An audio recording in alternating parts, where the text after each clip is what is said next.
From Freeport, Grand Bahama, it's the official opening ceremony of the Sir Jack Hayward Bridge. Hi, I'm Joan Davis Roll. On a historic day here on the island of Grand Bahama, as a $4.2 million Sir Jack Hayward Bridge is officially commissioned on this northern island. The event, as you know, was filled with pomp and pageantry.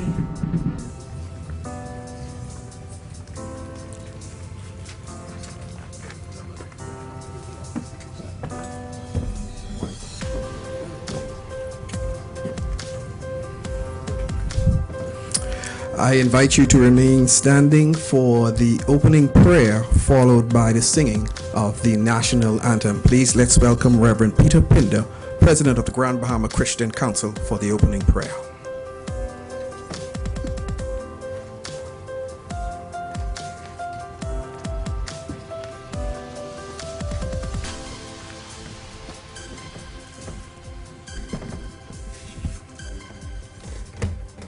Let us pray. We have come to this place, O God, our Heavenly Father, because of your goodness. We've come to this place because you have placed it in the hearts of those who seek to develop this island and country, the opportunity to bring us to this point because of the vision forecasted for the way forward. And so we thank you.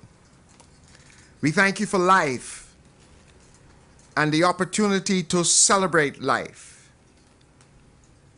We thank you for this country that you have given to us and the opportunity that we have to develop it. We ask that you would preserve and keep us by your Spirit, for we recognize that without you, we dare not live, and without you, we dare not die. And so we ask now, O God, for your divine presence with us, not only today, but throughout our lives, so that those who drive on our streets will be secure and protected from injury. And we pray, O God, our Heavenly Father, that even as we stand together at the opening of this bridge, that it would serve to enhance the development of our island and not to our downcast or downfall. We bless you for this day, and we thank you for our time together. In Jesus' name, amen.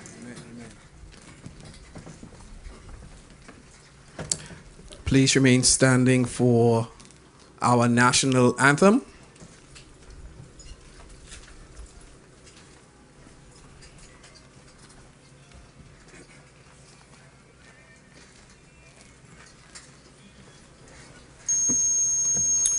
Be sung by Mr. Trevor Bethel.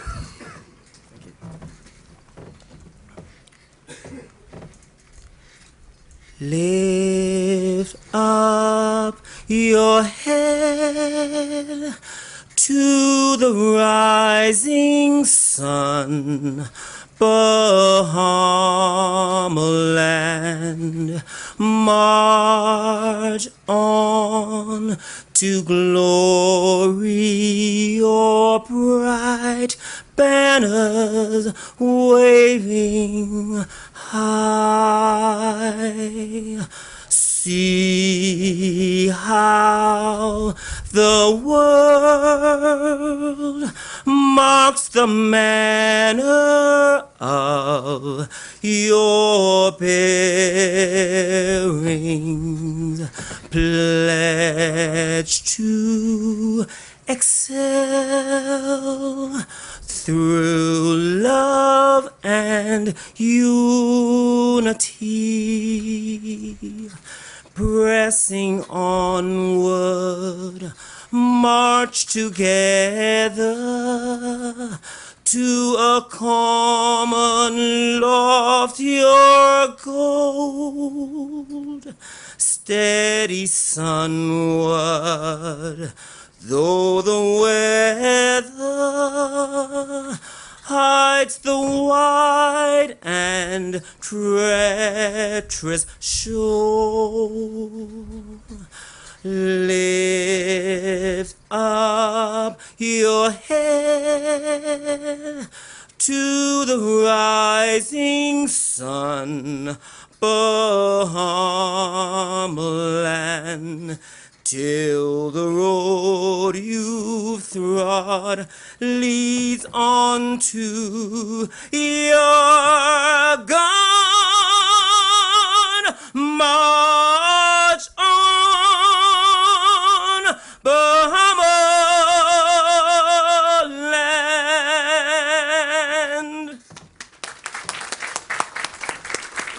Thank you. You may be seated. What a rousing singing of the Bahamas national anthem. What do you say? Amen? I'm a kind of a church guy, so forgive me if I reference the amen a lot today. The Right Honorable Perry G. Christie, Prime Minister and Minister for Finance. The Honorable Dr. Michael Dabble, Minister for Grand Bahama. Senators that are present. Mr. Peter Turnquest, Deputy Leader of the Free National Movement, a Member of Parliament for the East End constituency. Mr. Nico Grant, a Member of Parliament for Central Grand Bahama. Government officials, Mr. Emmerich Seymour, Senior Assistant Commissioner of Police. Mr. Hubert E. Ferguson, Assistant Director in charge of Grand Bahama for Immigration.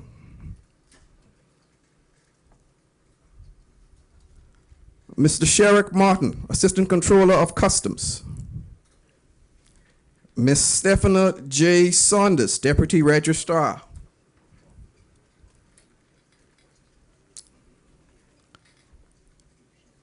Mr. Russell Miller, Chairman of the GBI Tourism Board. Ms. Betty Bettel, Ministry of Tourism.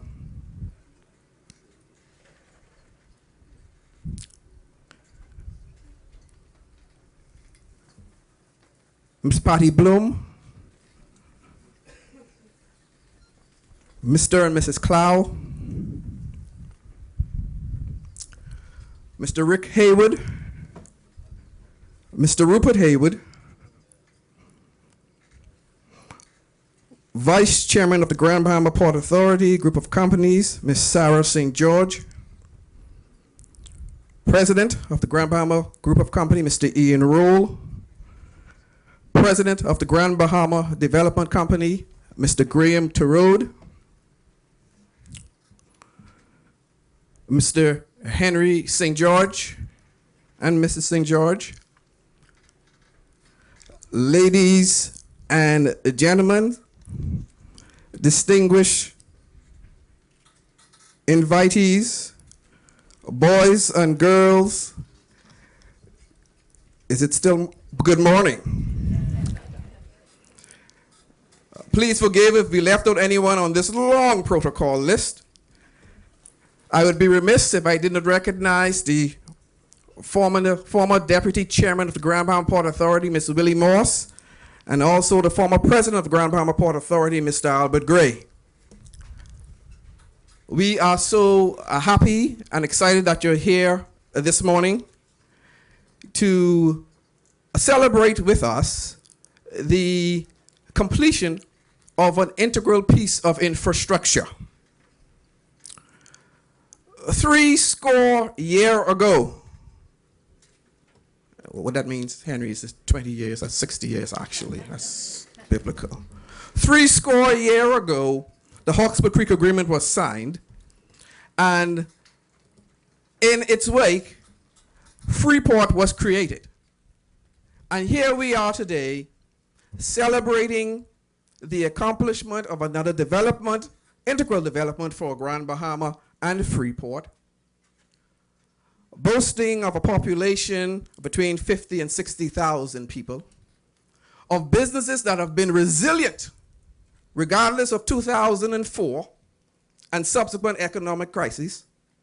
And so I think we all deserve a round of applause. Why? Because we are still here. I'm advised that the first bridge, the Casuarina Bridge, was constructed in the late 60s to early 70s. And years since then, we are now realizing this new bridge that will obviously bring for us new economic activity in the central eastern part of the island. We're excited from a developer standpoint what this means for us. And we have no doubt that as we move forward together, we will make things happen in Grand Bahama. But I believe you want to hear the sexy details of this bridge. And trust me, there are sexy details to be heard. And so, without further ado, I invite you to help me welcome to this platform the President and CEO of the Grand Bahama Development Company to bring remarks, Mr. Graham Turode. And Graham, you can pay me later. I've done all the work with the protocol. Ladies and gentlemen, welcome. It's a pleasure to be here today. I can't say that I've ever been introduced before as being a sexy gentleman, but I certainly appreciate it. I would like to just make a few remarks, particularly focused on the construction team, the construction and the engineering team who have been responsible for delivering this wonderful structure, which is now becoming an integral part of the infrastructure on Grand Bahama. It's a pleasure and a privilege to be able to welcome you all here today for this exciting event.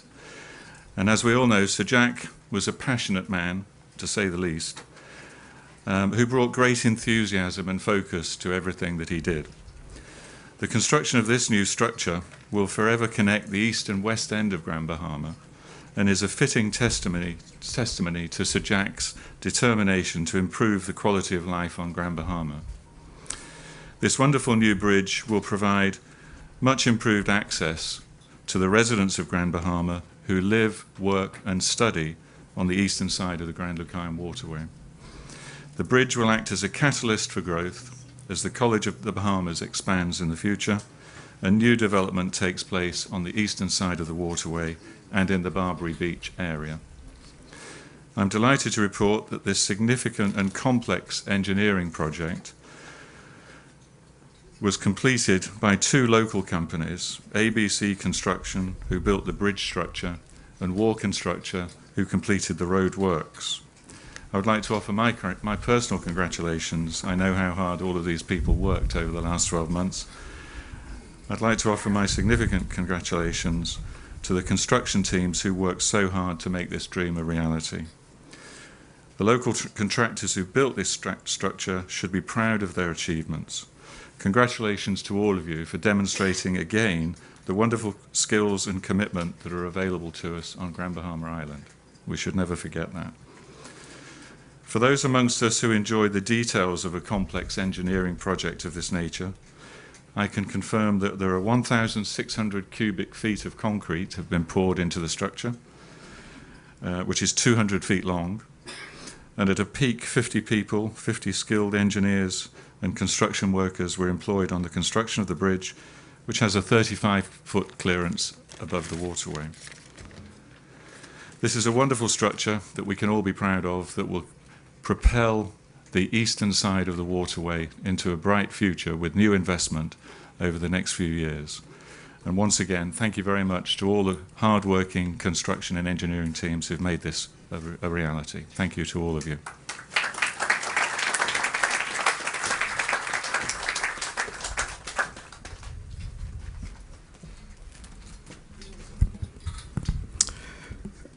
Sir Jack Hayward was a gentleman who loved poetry, and so it's only fitting that we have a tribute reading done by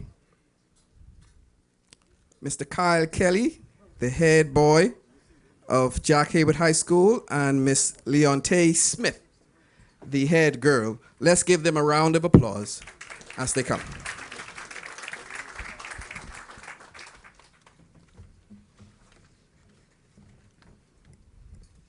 Good morning. The Explorer by Rudyard Kipling. There's no sense in going further. It's the edge of cultivation. So they said, and I believed it. Broke my land and sowed my crop. Built my barns and strung my fences in the little border station, tucked away below the foothills, where the trails run out and stop. Tell a voice as bad as conscience rang interminable changes. On one everlasting whisper day and night repeated so. Something hidden. Go and find it. Go and look behind the ranges. Something lost behind the ranges.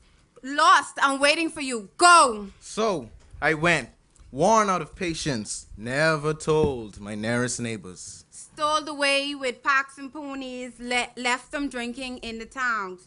As the fate that moved mountains didn't help my labors.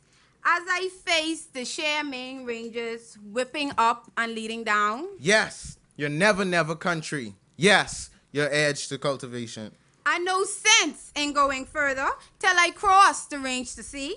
God forgive me? No, I didn't. It's God's present to our nation. Anybody might have found it, but his whisper came to me.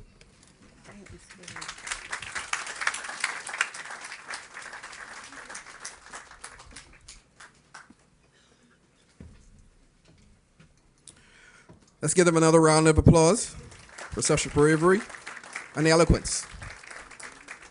Now, I said earlier that you would have gotten the sexy details on the construction of the bridge from Graham to Road. Okay, so he was semi-sexy.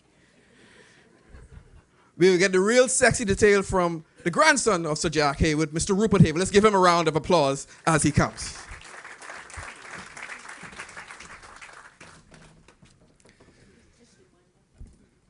Protocol having been established. Good morning, everyone. Before I start my remarks, I'd just like to congratulate Leontay and Kyle again for a wonderful rendition of my grandfather's favorite poem, The Explorer by Rudyard Kipling. I thought they did a fantastic job. I know my grandfather would be very proud to see the next generation of Grand Bahamians performing so admirably here today.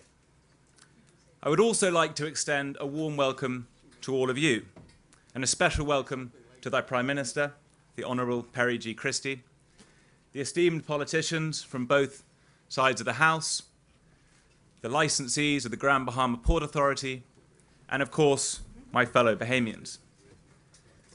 This bridge is testament to the fact that great things do not happen by chance. They take huge determination, effort, collaboration, and in most cases, strong leadership. All of the above were evident in the construction of this bridge. And as such, I would like to thank all of those who were involved in making my grandfather's dream a reality. Special thanks must go to Graham Terode, President and CEO of the Grand Bahama Development Company, Arthur Jones, Vice President of the Building and Development at the Grand Bahama Port Authority, the LUSCO and DevCo teams, and of course, the local businesses who were an integral part of this success story. But I hope you will all agree that special thanks must go to my grandfather, Sir Jack Hayward.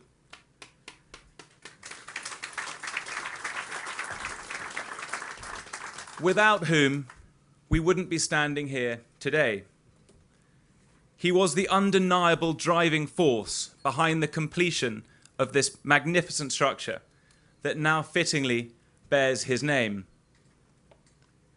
But this is also a thank you for the 60 years of dedication to the development of Grand Bahama and the pursuit of the betterment of all Grand Bahamians.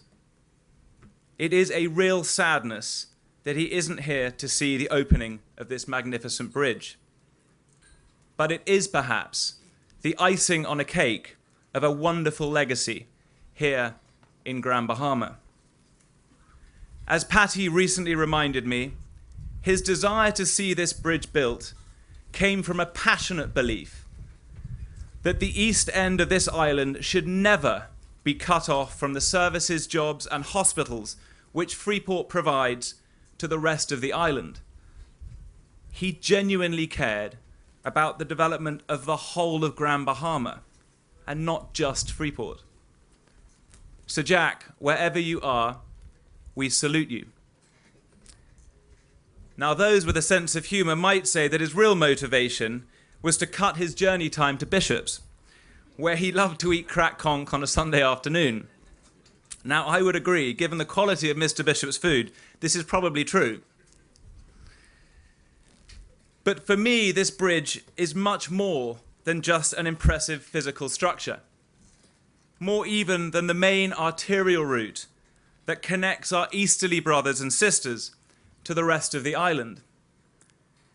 For me, metaphorically speaking, it signifies a bridge from the past to the future, to an exciting new chapter in Freeport and Grand Bahama's development. With the opening of this bridge, the College of the Bahamas, which in many ways is the epicenter of Bahamian youth and opportunity, becomes further connected to every area of our island. Barbary Beach can now be reached from the Grand Bahama International Airport in 15 minutes, and Burnside Cove, further to the east, in 30 minutes, making our pristine beaches and clear waters even more accessible to the international investment markets that will deliver growth that Freeport so desperately needs. Now, the opening of this bridge shows a tangible commitment by the Hayward and St. George families and our partners in DevCo, Chung Kong Properties, to the development of East Lucaya. A commitment I am happy to confirm that has seen a renewed interest in major development projects on the island. These are not pipe dream developments, but serious interest from experienced development partners with internationally recognized brands and premium hotels. There is inevitably a huge amount of work still to be done, but it does show significant progress and a renewed commitment to bring a second stage of development to Grand Bahama, a commitment to jobs, to new businesses, sustainable growth, and a better quality of life on our island.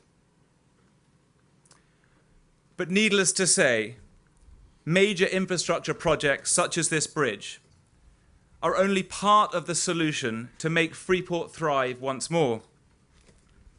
We all have to be honest with ourselves and recognize that for Freeport to be truly competitive, we must improve, and I've lost the last page of my speech.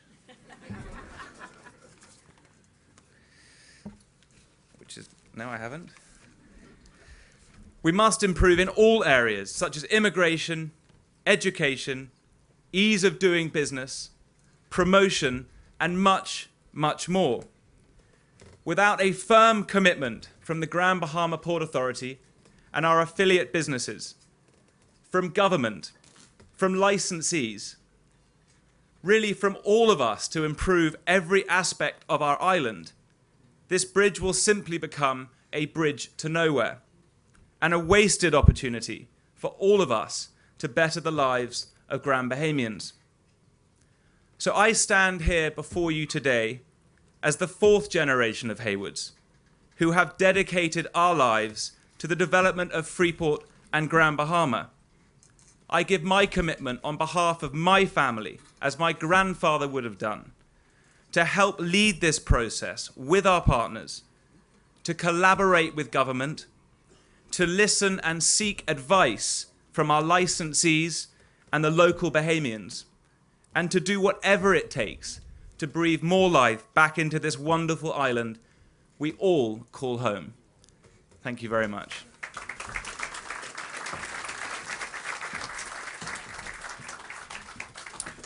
Thank you, Rupert. And I know I keep talking about this word sexy. Forgive me. And by sexy, in the context of this gathering, I'm talking about informative. So our mind should be thinking about informative information on what transpired and what is happening. Not so much the sexy word. But nevertheless, we want to just make it a little lighter by having some music from the world-renowned Grand Bahama Youth Choir led by Master Kevin Tomlinson. Let's give them a great round of applause as they minister to us in song. The Grand Bahama Youth Choir. God bless our sunny clime, spur us to heights sublime, to keep men free. Let brother, sister stand, firm trusting hand in hand, throughout Bahama land. One brotherhood, one brotherhood, one brotherhood, one brotherhood.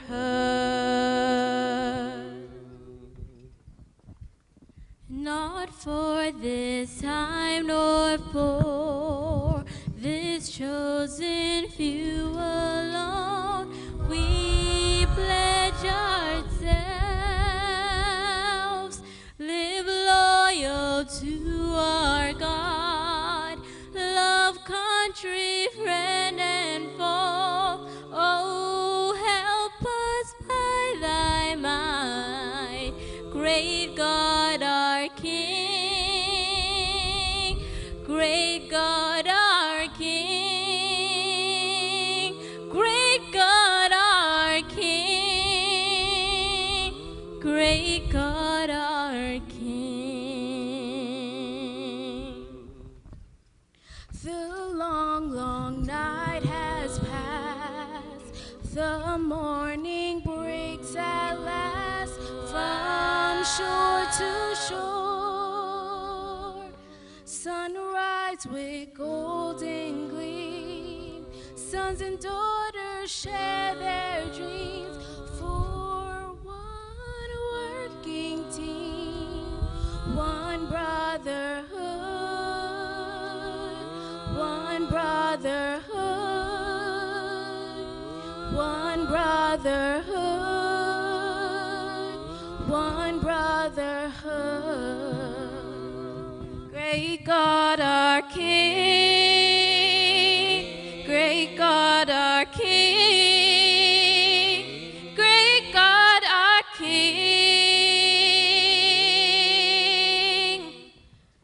great God our King.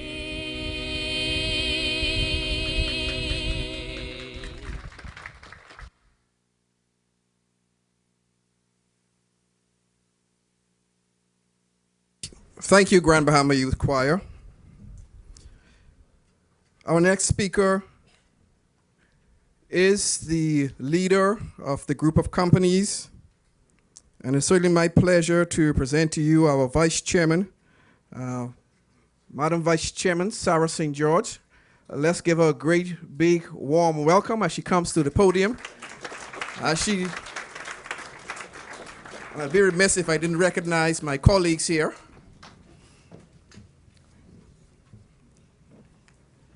Thank you, Chuck.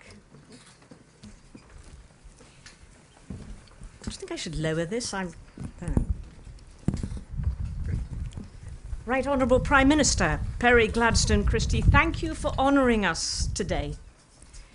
The Honourable Dr. Michael Darwell, Minister of Grand Bahama, Deputy Leader of the Opposition and MP for East Grand Bahama, Peter Turnquest, MP for Central Grand Bahama, Nico Grant, and you can see they've surrounded themselves with a little extra security today.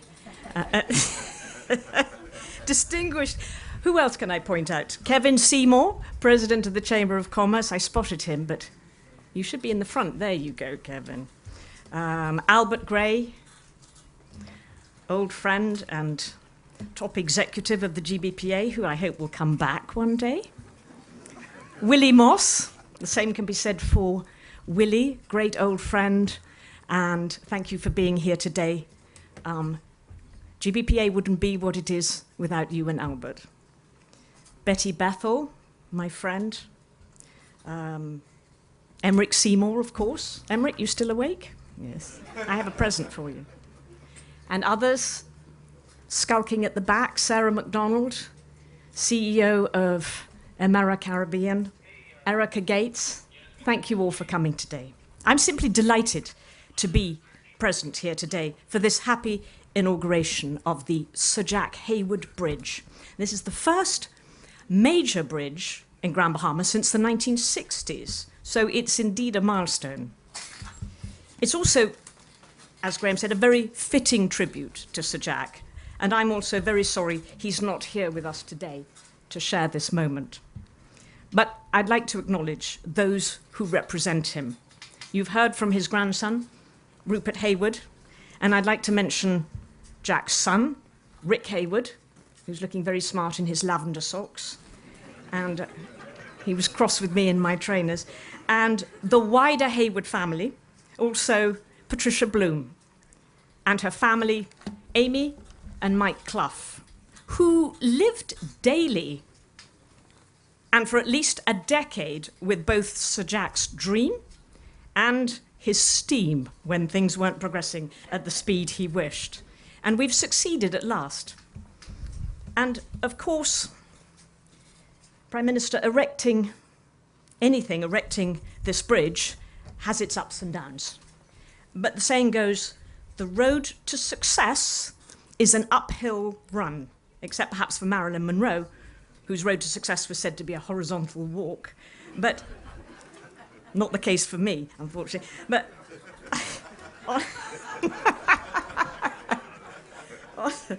on this occasion, it's probably more appropriate to quote from the famous British engineer with the improbable name of Isambard Kingdom Brunel, who said, "The road to success is always under construction."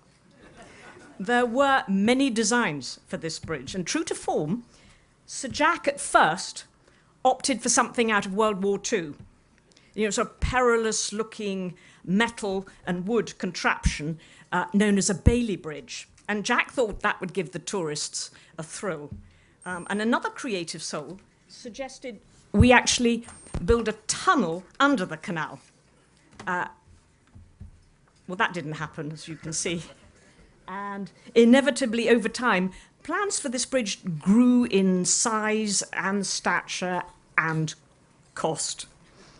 It went from 1 to 2 lanes. And even now, some of you may think it should have 4 lanes. But then again, Reverend Pinder, the Bible says in Matthew 7, narrow is the road that leads to life. Am I right?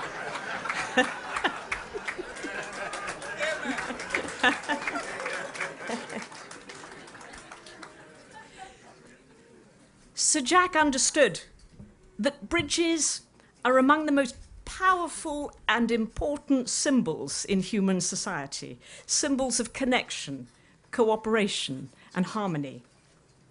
Conversely, in times of conflict, bridges take centre stage too. And those of you who've lived long enough, like me, might have seen all those classic old war films like A Bridge Too Far, The Guns of Navarone, or Bridge Over the River Kwai. And you would also know, back then, someone with the name Wolfgang would not have been the hero of the hour as he is today.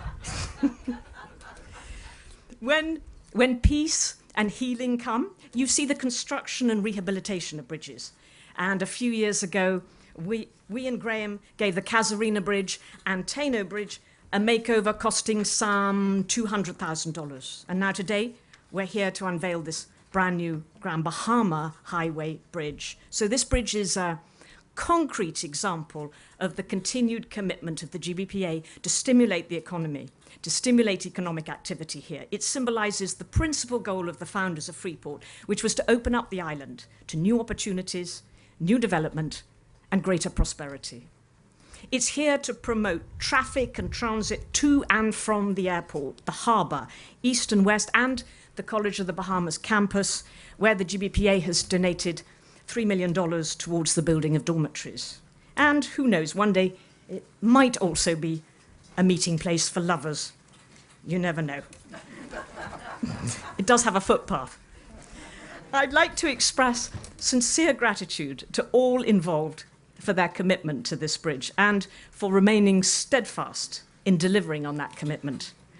Graham Terode of Devco and Lusco, Hutchison, Wolfgang Geiger of ABC Construction, Godfrey of War Construction, and I'd also like to express my deep appreciation to the local community, and particularly Corey Cartwright and his team from Lusco, Sanitation Services, Brad Thompson and his team, Mike Clough, and my brother Henry, who helped to prepare the site for today's ceremony. And on Saturday, actually, Henry set up a table on the top of the bridge, and we all had dinner right there with the Bahamian High Commissioner to London, His Excellency Eldred Bethel, and his wife Dawn. You've heard from Graham that the bridge cost some $4 million, and it's about 100 yards in total length. But it's never just a bridge. There's an approach road, an extra half a mile of repaved roadway either side, not to mention street lighting, bridge lighting, $50,000 roundabout, and last but not least, there's the landscaping that must accompany all engineering projects in this garden city. Now, the bridge is 35 feet high. Why? Because the Grand Lucayan waterway intersects the whole island and is in fact used as a shortcut by boaters trying to get, for example, to Abaco. It's, in a sense, Grand Bahama's very own mini Panama Canal. If you wouldn't that be nice? These things are quite a feat of engineering. You know, when London built the Millennium Bridge to commemorate the year 2000, I was one of the 2,000 people who walked onto it. And suddenly the whole bridge began to sway from side to side. An expert said that was made worse by everyone leaning the other way at the same time, and which no calculations could predict. And so the British authorities were forced to close it again. And now it's simply known as the Wobbly Bridge. And I'm happy to say that thanks to Wolfgang, up to some 35 tons, would you say, or more, Wolfgang? Weight. Yes. About 50. So 50 tons of us can walk across this bridge at the same time today. And also Rick, who's doing the ribbon cutting, he's been dieting and has definitely lost a few pounds. And it's my hope that all persons and things crossing the bridge in whichever direction do so for the purpose of creating happiness, health, wisdom, and prosperity. And it's my prayer that the bridge further unites everyone and our neighbours, multiplies the fruits of their labour, and eases the burden of work. Sadly, Sir Jack never lived to see his dream come true, but that really wasn't his aim. And you've heard poems today, but please permit me one more. Apropos of gender equality, I'd like to end with a few lines from a poem written 100 years ago by a woman unlikely named, Will Allen Dromgoole. The granddaughter of a reverend, taught law by her father, but who couldn't become a lawyer because female lawyers weren't allowed in 1900. And it's called The Bridge Builder. And I think it sums up beautifully the philosophy of Sir Jack, Edward, and Sir Albert in their way, and I'd like to dedicate it to Sir Jack. So, to finish, these verses. Old man, said a fellow pilgrim near, you're wasting your strength with building here. Your journey will end with the ending day. You never again will pass this way. You've crossed the chasm deep and wide. Why build this bridge at evening tide? The builder lifted his old grey head. "Good friend, in the path I came," he said, "there followed after me today a youth whose feet must pass this way. He too must cross in the twilight dim. Good friend, I'm building this bridge for him." Thank you very much.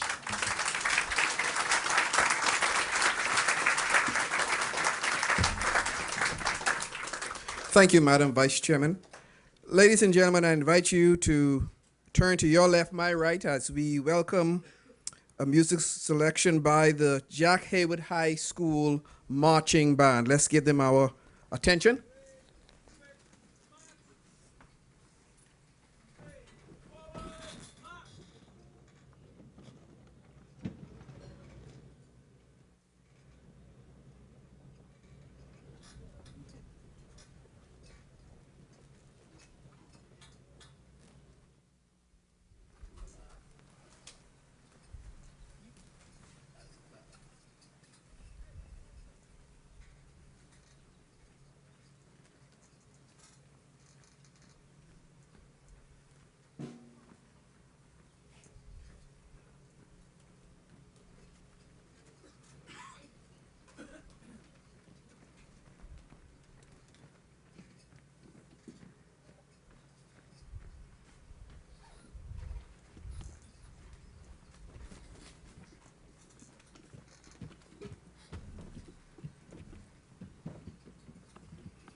I believe they have jumped ahead of us in this program.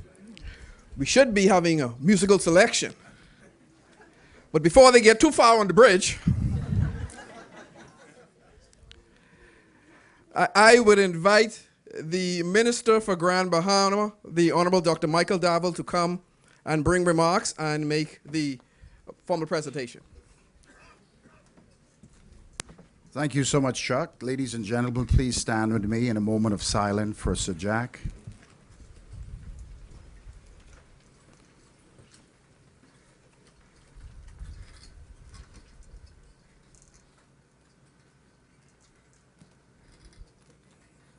Thank you so much.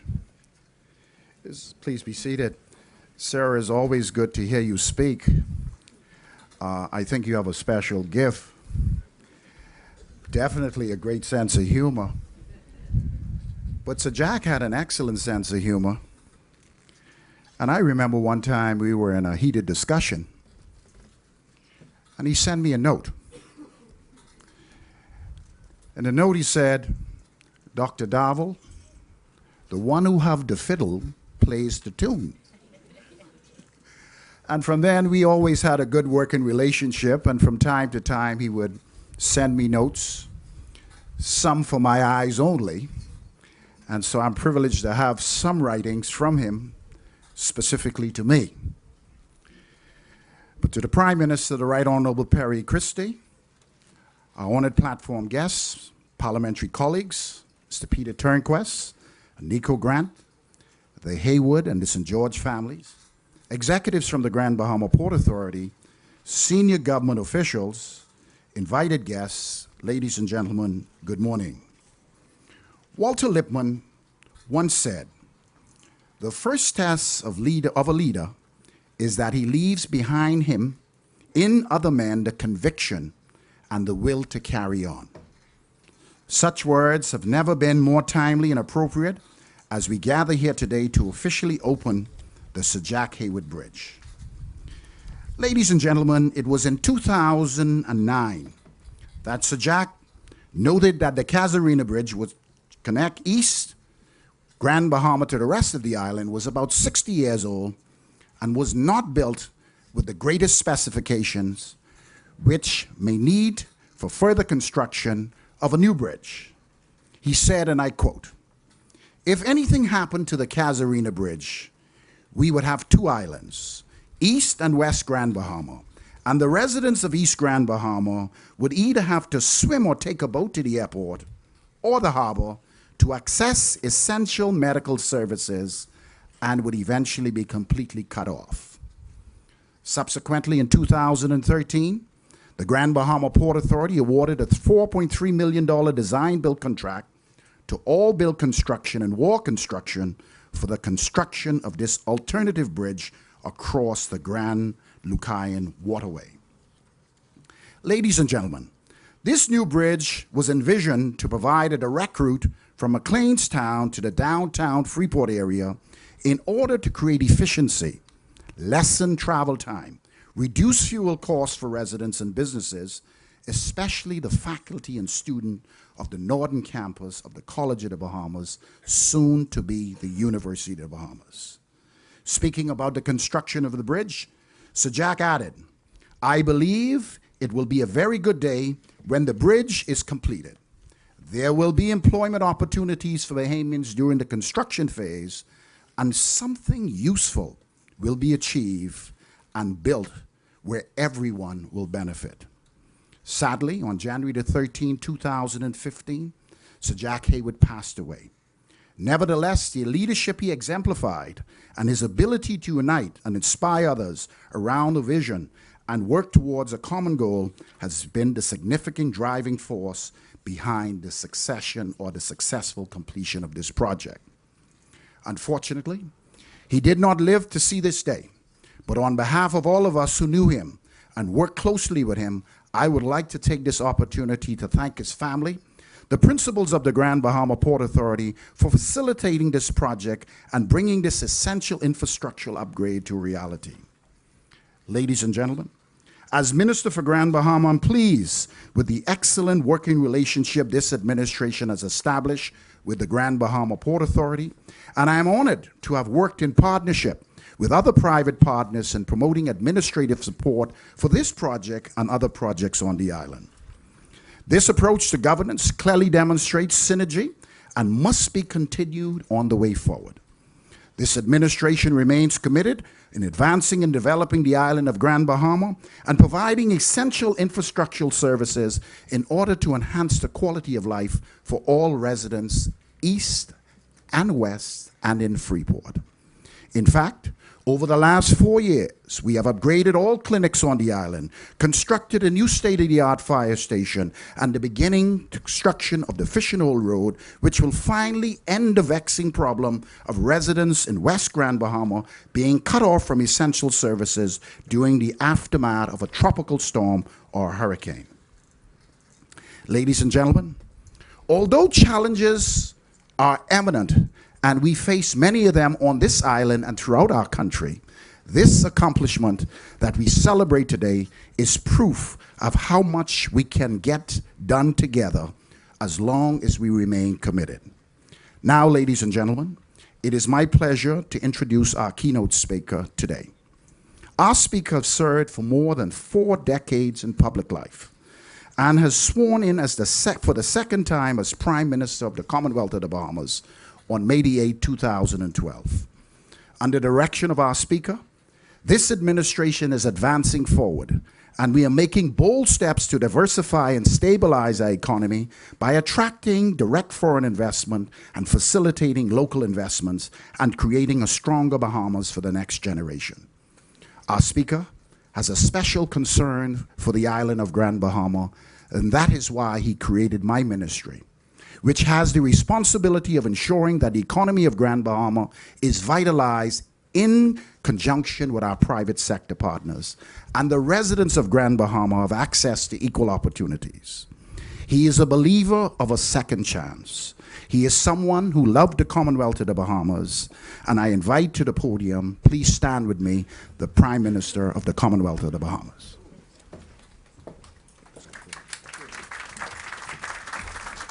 Thank you very much. Thank you very much. Thank you. Let me recognize, to begin with, my colleague parliamentarians from the other side of the divide in politics. I'm glad when I come here, you all come to watch me, to see who I'm talking to. And to those of you who don't know me, this is a part of the brotherhood, with respect to both gentlemen. If left to us, the level of maturity we have one to the other and to ourselves is demonstrative of what the future of our country should be like. So I'm able to begin by looking at Nico, knowing that Nico and his young days spent some time in my constituency around where I live. As a result of living there, we contributed to him and enabling him to be what he is today. The man sitting next to him, Mr. Turnquest, has the privilege and distinction of marrying someone who came out of my household. His mother-in-law was my mother's best friend, both nurses, and his wife, of course, I knew before him. And so he is reminded by me constantly that we must encourage a thriving democracy. And so I'm so happy always, and really, truly, sincerely, to see the extent to which they participate. Because oftentimes, in the political directorate, there are people who would not wish to do so. And when I find those who do so, I want to be able to encourage it, because like Sir Jack, whatever I'm doing is being done for those who will follow. And I make reference to the fact that this is my 42nd year in public life. I've had the privilege of running over 40 years in 8 general elections, and they haven't found a way yet to beat me. So I'm privileged in that regard. And I think it's the spirit that I want to begin with here. The poem that Sarah read, excerpts from it, spoke about those persons who decide to do something even though they may not benefit from it. Where you make a decision knowing that it is the best decision for the company that you own, for the organization that it represents in terms of group of companies, for the people who will benefit, yet I may not live to walk on the bridge. And that is the story of Sir Jack. Every weekend I speak to homegoing services, like yesterday, and I speak about life and the contradiction, death. And I think it's appropriate for me to repeat a verse that I repeat often because it speaks to this subject. It's from the book of Psalms, and with the indulgence of the preacher here present, I'd like to repeat it. It goes as follows. As for a man, his days are as grass. As a flower in the field he flourisheth. For the wind passes over, and it is gone, and the place thereof shall know it no more. Meaning that at the end of an earthly sojourn, that's it. Men have sought through the ages to leave memorials to defy the finality of that verse. The place thereof shall know it no more. So the Jack Hayward High School, the Jack Hayward Bridge are symbols of his existence. But unless the history of Freeport is known, unless its meaning to the people of the Commonwealth of the Bahamas, more particularly the people of Grand Bahama, and even more particularly the people of Freeport, unless the children know, someone will come along and say, well, who was Jack Hayward?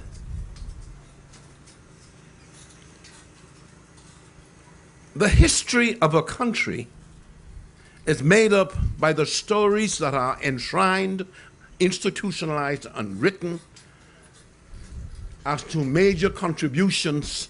That's what makes up the history of a country. And therefore, the history of Freeport, its origin, its challenges, the social integration process that took place over these 61 years, is critical to the health of our country because it's our history. And so I wanted to begin by saying and giving you some advice here in Grand Bahama to those who are the shareholders in the Port Authority. We're going through an exercise now, the country and the Port Authority and its group of companies. Some 61 years after the Hawksbill Creek Agreement was signed, we have had the most microscopic examination of the affairs and functioning and impact of the Grand Bahama Port Authority and all of its subsidiaries, offshoots, whether personally owned or otherwise. We've done so because we believe future generations of Bahamians, when they look back at the history,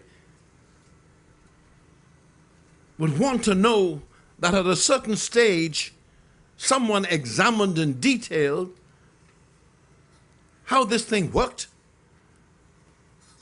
and whether or not it should continue.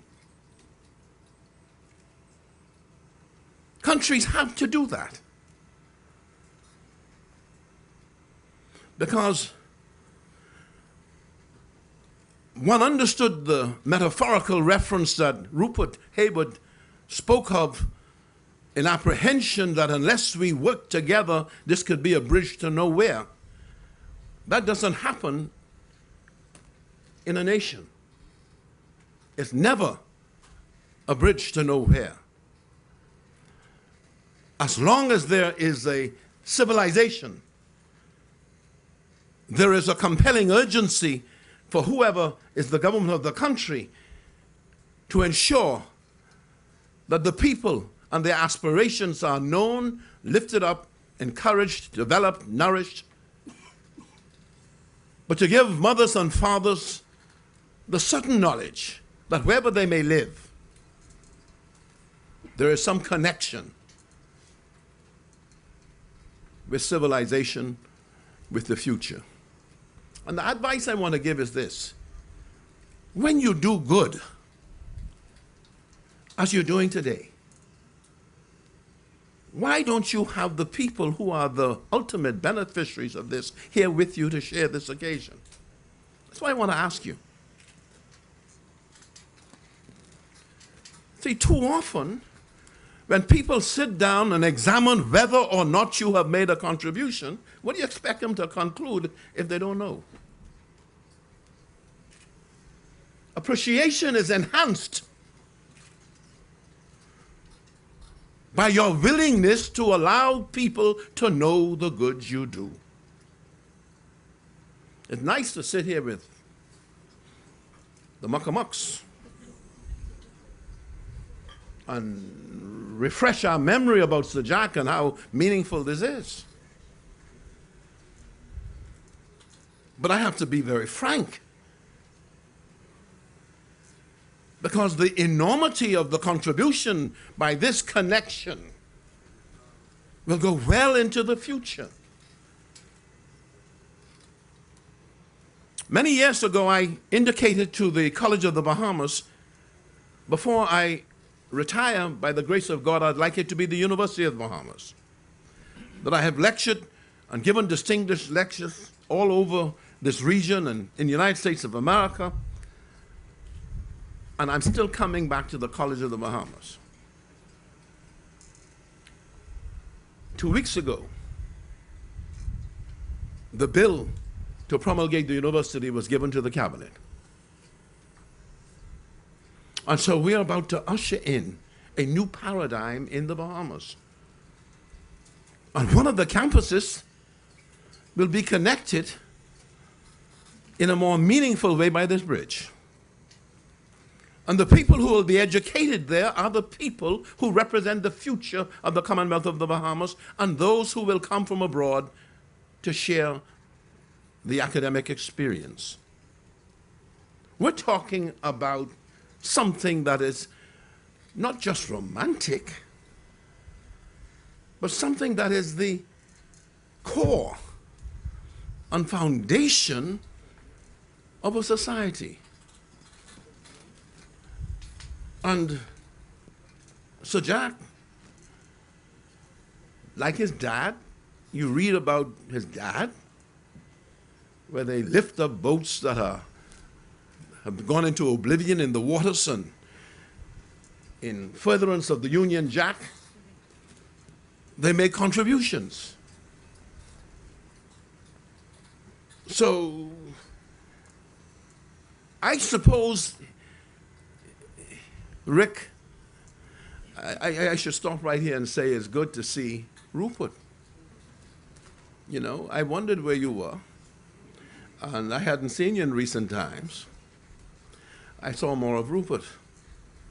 And I think, you know, you should feel proud to be able to have a young man who can speak so easily and say the right things that represent a commitment to our country.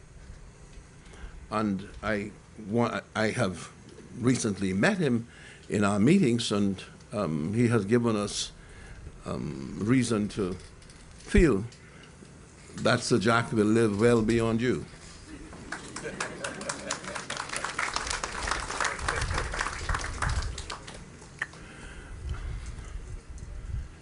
Henry, I want to say this here, that even though Sarah is vice chair, don't let this equality thing take you to the point where you keep on sitting there and she's sitting here now. Huh?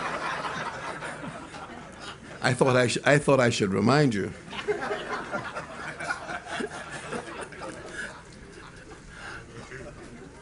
But that's all.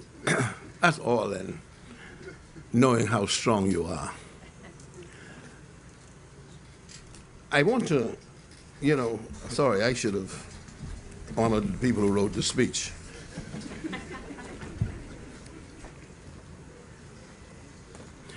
Anyhow, look, there are 3 points I really want to make, just in case the writer didn't think of it. Firstly, is that we are very near the conclusion of complex discussions and negotiations in terms of the future of Grand Bahama. Last night, Sarah St. George met with me in Nassau, where we further discussed the way forward, and where I indicated to her that I want to be able to make a communication to Parliament. I was scheduled to do that on Wednesday, the expiration of the time that I asked for from Parliament. The American government, particularly the Vice President of the United States of America, has obliged me to attend a meeting on Wednesday in Washington for a day on matters to do with energy security, Ms. McDonald, who I saw there before, and national security. Important meetings that they thought I should attend. And so, therefore, I have indicated to the leader of government business that he should speak with the leader of opposition business, Mr. Nico Grant, with a view to craving their indulgence and enabling me to make a communication when the House next resumes after Wednesday, which I trust will be just a few days. Which means, therefore, that I will be informing the country of where we are, what the future will be, and it all must work together. It has to be integration and coordination towards getting the maximum return for the people of Freeport and the people of Grand Bahama. And so the timing, therefore, is delayed shortly to a short period thereafter, when I will make the communication after my return from Washington. I expect to be in Washington a day. The second point I'd like to make is that we have to recognize, and you've heard Rupert Hayward, we have to recognize that special instruments must be created for Grand Bahama to promote it more effectively. The infrastructure is just too sophisticated, too rewarding to investors for there not to be an instrument that would be able to attract investment from all over the world at a much more significant pace than is currently done, Rupert, notwithstanding your expectation and anticipation for what's happening in East Lucaya. Grand Bahama must now move. And we believe we're coming up with a formula where, with the level of cooperation that is expected from the shareholders and from the government, both meshing the attributes that we have towards maximizing the return for the people of this island. Thirdly, we are living in a more competitive world. And no matter what we think and what our politics is all about, countries are racing to take advantage of what they see in the Bahamas and making decisions to take them beyond us.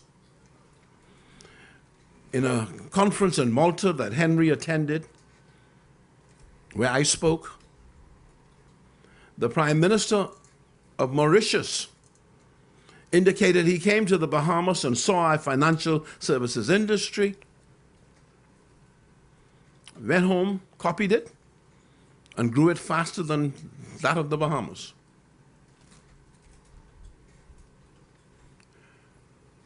Jamaica spent a lot of money through an IDB bank funding on ease of doing business examination in their country of how to better their approach to business. And they moved from 100 plus in terms of ratings as a country to 75, leaving the Bahamas at 100 plus.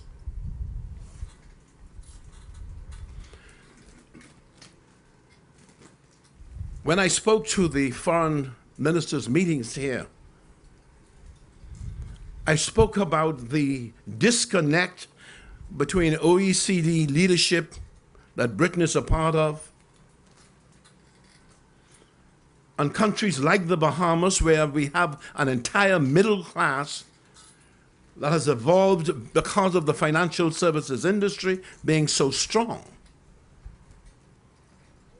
And that the disconnect is that the Bahamas is talking about, firstly, we have passed every piece of legislation that has been required.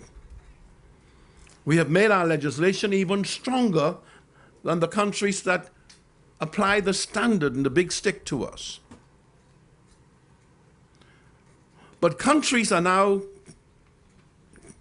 from a domestic point of view, looking to their citizens and making a determination that they're banking too much money abroad and trying to find a way to reel it back in. We are arguing in the Bahamas and other financial services jurisdiction that we are committed to tax competition. And tax competition seems to have been defined by them as tax avoidance, and it's not. But it's an argument that we have to maintain. Then this new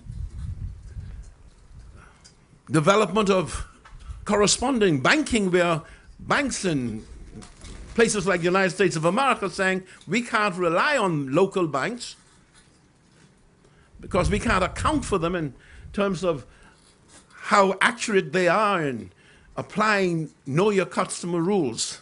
These things may not appear much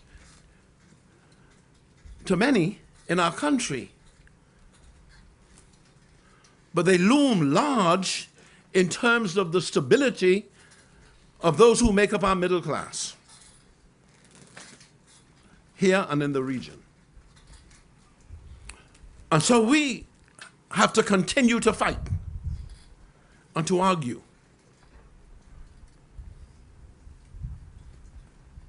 And that is why, when it comes to areas like that, there should be no division between me and Peter Turnquest, who's the Shadow Minister of Finance. Maybe I should talk to him more often, but, you know, there should be no difference on the fundamental matters that exist. And the final point for me is this, that we are here, and I gave some friendly advice about people knowing what's happening, being able to taste of the fruit that you're growing, being able to appreciate what this is about.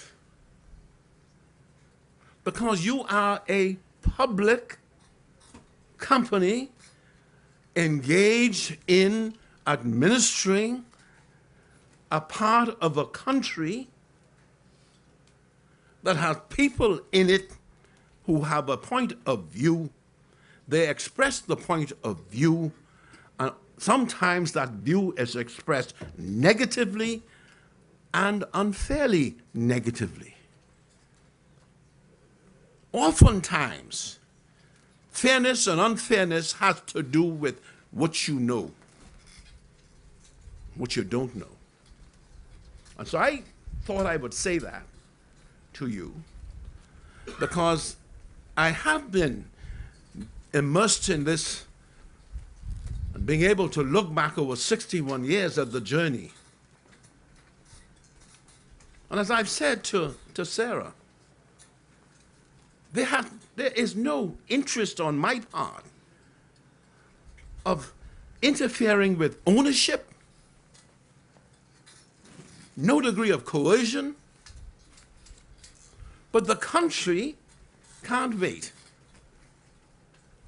And the country must be able to explain to the rest of the people, why is it we're doing this in Freeport and not doing it in Exuma or Athens or Crooked Island?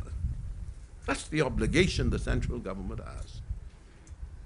And so I want to be able to say that, for better or for worse, we have had a wonderful, wonderful level of cooperation from Sarah St. George and her co-shareholders. We've been very direct in all of our discussions, and I think they understand my role.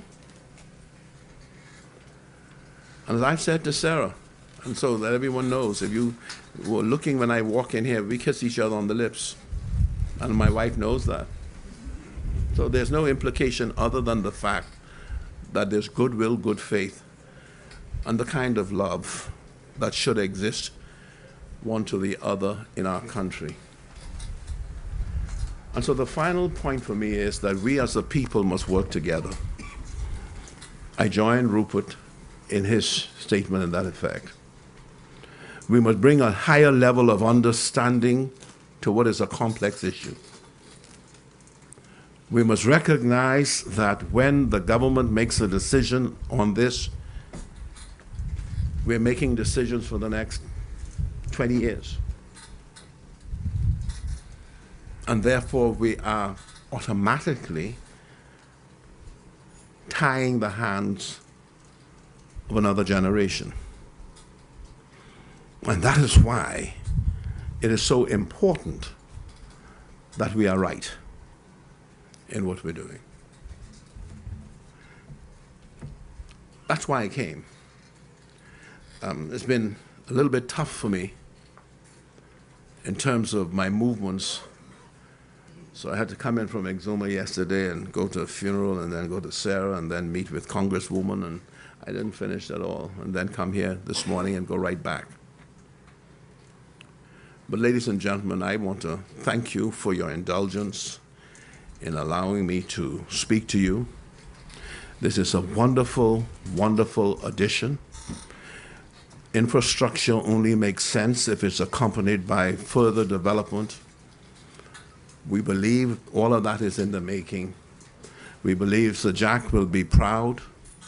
Patty, I've indicated you and your daughter, as I was tracking him on his cruise, you all were together. When I spoke to you, when he was dying, you know, you all were there with him. And so this is a special occasion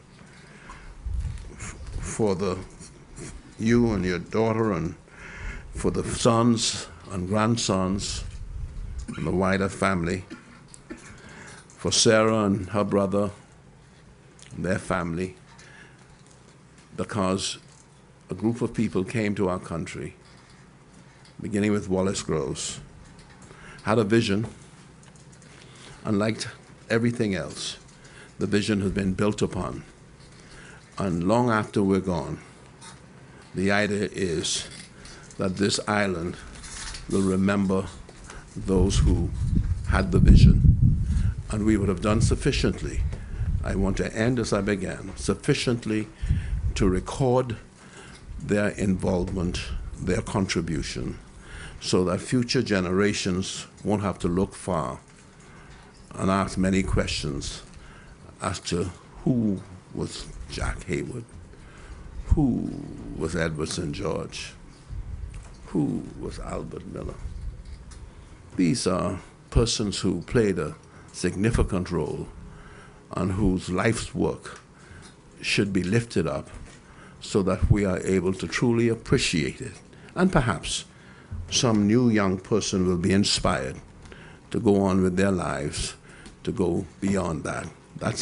Thank you very much.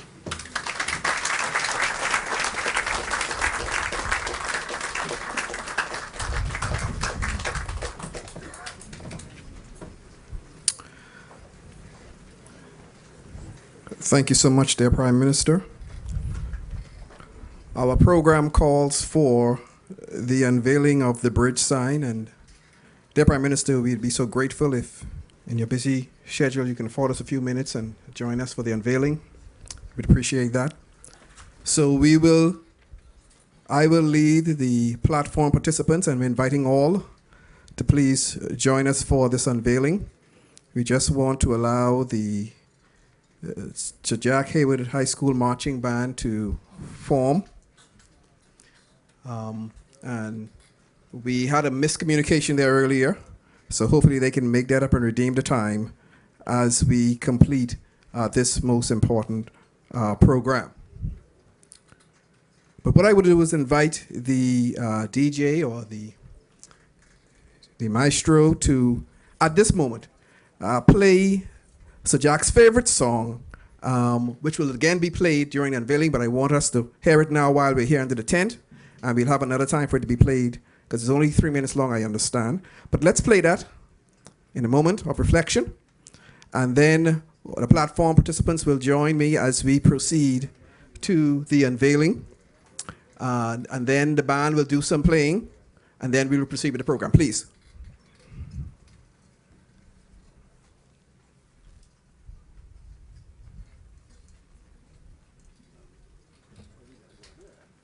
Okay, invite the platform participants, please. Let's go. Okay, we can proceed now. Platform participants, please. Over the white cliffs of Dover. Tomorrow,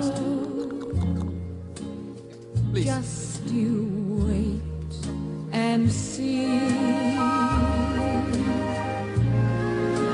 There'll be love and laughter and peace. Testing. So the song we're listening to is one of Sir Jack's favorite. When the world As some of you may know, Sir Jack was born June 14, 1923. Sir Jack Arnold Hayward, OBE. his sheep, the valley will bloom again, and Jimmy will go to sleep in his own little room again. There'll be bluebirds over the white cliffs of Dover. Tomorrow, just you wait and see. The shepherd will tend his sheep, the valley will bloom again.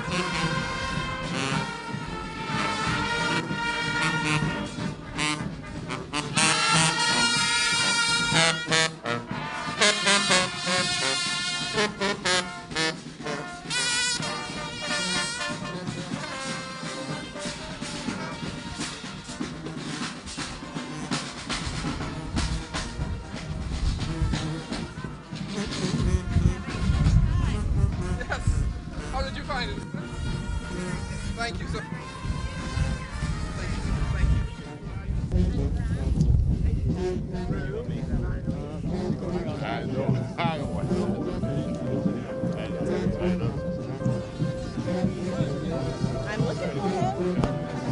Okay, once we have everyone in place, on the count of three.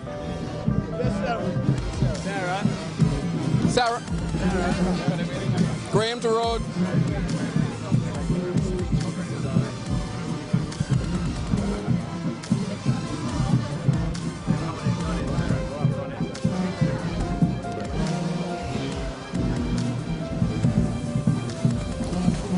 Okay, I think we all are in position now.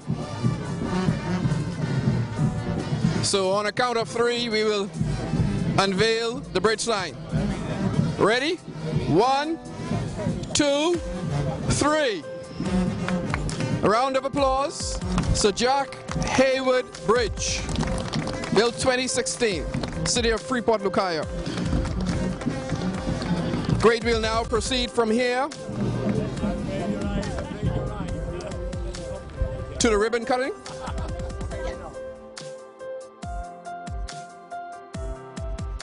Okay.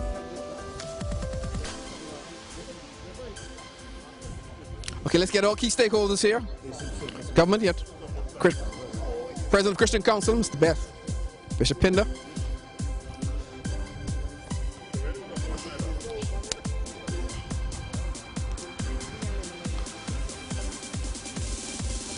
Yes. Okay, we can do this again on 1, 2, 3.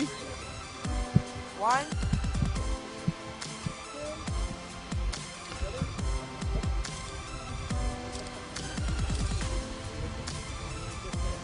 Okay, let's go. Okay, 1, 2, 3. And we have the ribbon cutting accomplish.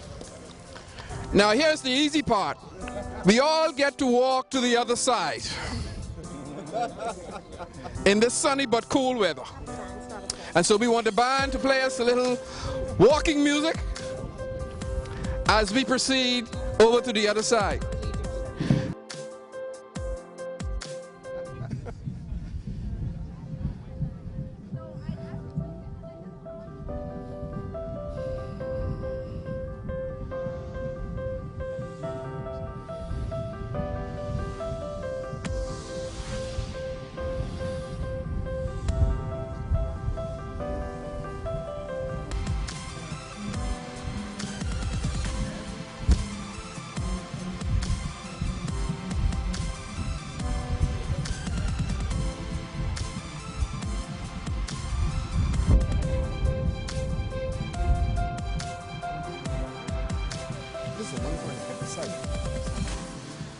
We're almost there.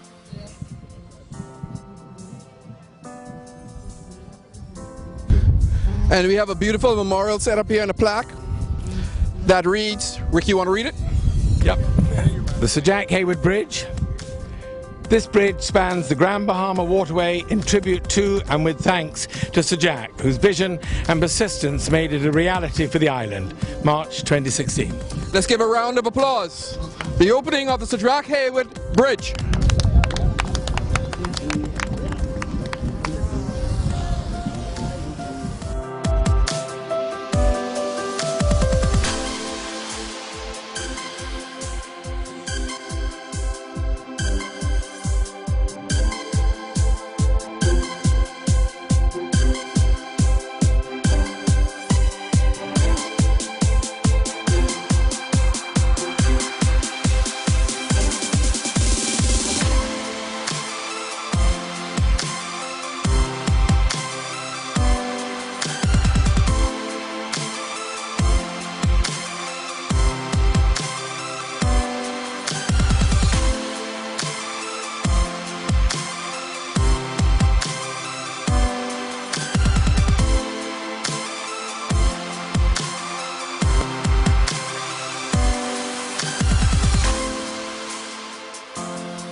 It's official now. The Sir Jack Hayward Bridge has officially been commissioned here on the island of Grand Bahama, and many believe it will lead to greater growth and development here on this northern island. On behalf of my entire broadcast team, I'm Joan Davis-Roll. Thank you so much for tuning in. God bless.